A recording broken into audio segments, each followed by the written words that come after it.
আসসালামু আলাইকুম। যে যেখান থেকে দেখছেন আশা করি ভালো আছেন, সুস্থ আছেন। আমরা জাহাজে অন ডিউটিতে থাকা অবস্থায় যে পোশাক পরে কাজ করি সেটাকে বলা হয় কভারঅল বা বয়লার স্যুট। আমাদের অফিসিয়াল কাজ করার যে পোশাক তাতে পরিবর্তন আসছে।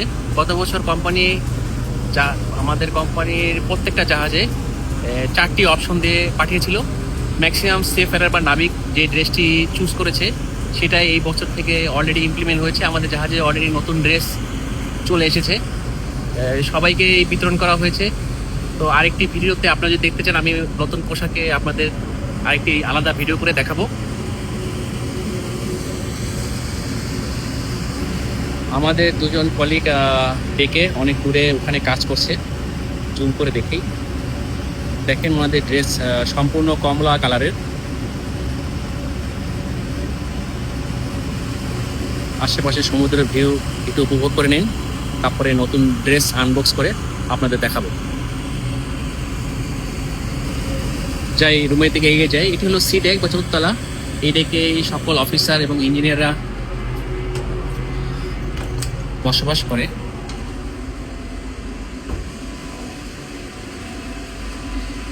এই যে আমার কেবিনের সামনে নতুন কভারঅল এসে পড়েছে। প্রত্যেকের কেবিনের সামনেই বসন নতুন ড্রেস দিয়েছিল। প্রত্যেকে যা যা রুমে বা কেবিনে ঢুকে নিয়েছে। চলুন আপনাদেরকে নিয়ে রুমে প্রবেশ করি এবং এটি আনবক্স করে দেখাই। রুমে প্রবেশ করলাম। এই মুহূর্তে আমি যে রুমটিতে আছি এটি মোটামুটি ছোট স্ট্যান্ডার্ড সাইজের। সপ্তাহখানেকের ভিতরে ইনশাল্লাহ আমার রুম এবং পদবীর আপগ্রেডেশন চলে আসবে।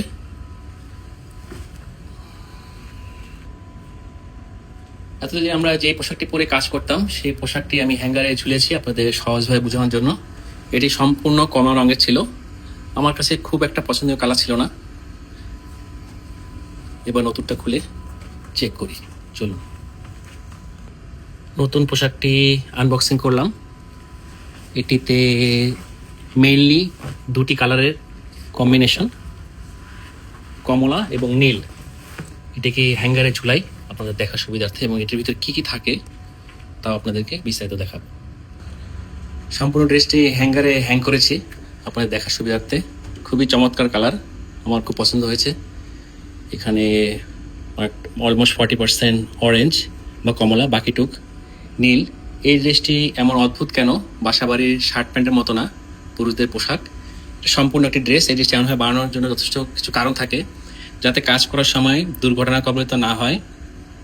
যদি কোনো কারণে গরম কিছু ড্রেসের উপরে পড়ে, ঠান্ডা পাইপের সাথে হাত লাগে, রোদে কাজ করতে গেলে, বৃষ্টিতে ভিজলে, অনেক কিছু বিবেচনা করে এই ড্রেসটার কাপড়, সুতা বা ফ্যাব্রিক সিলেক্ট করা হয়। এই ড্রেসটাতে কি কি থাকে, সবচেয়ে গুরুত্বপূর্ণ যে দেখেন রিফ্লেক্টিভ ট্যাপ, এগুলো অন্ধকারের ভিতরে জ্বলে ওঠে।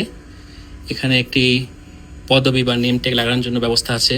এখানে ওয়াকি টকি ঝুলানোর জন্য, এখানে টর্চ লাইট, সামনে আরও দুটি পকেট, ডায়েরি অন্যান্য সরঞ্জাম রাখার জন্য। এখানে আরও দুটি পকেট আছে। এখানে সুন্দর একটি ছোট্ট পকেট আছে, কলম, মার্কার ইত্যাদি রাখার জন্য। এখানে আমাদের কোম্পানির নাম এবং লোগো দেওয়া আছে। ব্যাক সাইডে কী কী থাকে তাও আপনাদের দেখে নেই। এখানেও কোম্পানির লোগো। এখানে আরও দুটি পকেট আছে, এই সাইডেও আরও দুটি পকেট আছে, যাতে অনেক কিছু ক্যারি করা যায়। আসুন রুম থেকে বাহিরের ভিউ আপনাদেরকে একটু শেয়ার করি। এখন এখানে দুপুরবেলা, জানি না ক্যামেরায় বাইরের ভিউ কেমন দেখা যাচ্ছে, আমার কাছ থেকে খুবই ভালো লাগতেছে। এটি হলো ফানেল বা চিমনি। গাড়ির যেমন পিছনে সাইলেন্সারে ধোয়া বেরোয়, এটিও জাহাজে বড় ইঞ্জিনের ধোয়া এখান থেকেই বের হয়ে যায়। তো আমার নতুন ড্রেসটি আপনাদের কেমন লাগলো কমেন্টস জানাবেন। এতক্ষণ আমি ছিলাম শাকিল, শিপ সেলো শাকিল পেজ থেকে। ইনস্টাগ্রাম, ইউটিউব, ফেসবুকে আমার পেজ আছে, চাইলে ফলো করতে পারেন। আপাতত বিদায় নিচ্ছি। নতুন অন্য কোনো ভিডিও নিয়ে আপনাদের বিরক্ত করতে আবার উপস্থিত হব ইনশাল্লাহ। সবাই ভালো থাকবেন, সুস্থ থাকবেন, আমার জন্য দোয়া করবেন। আল্লাহ হাফেজ।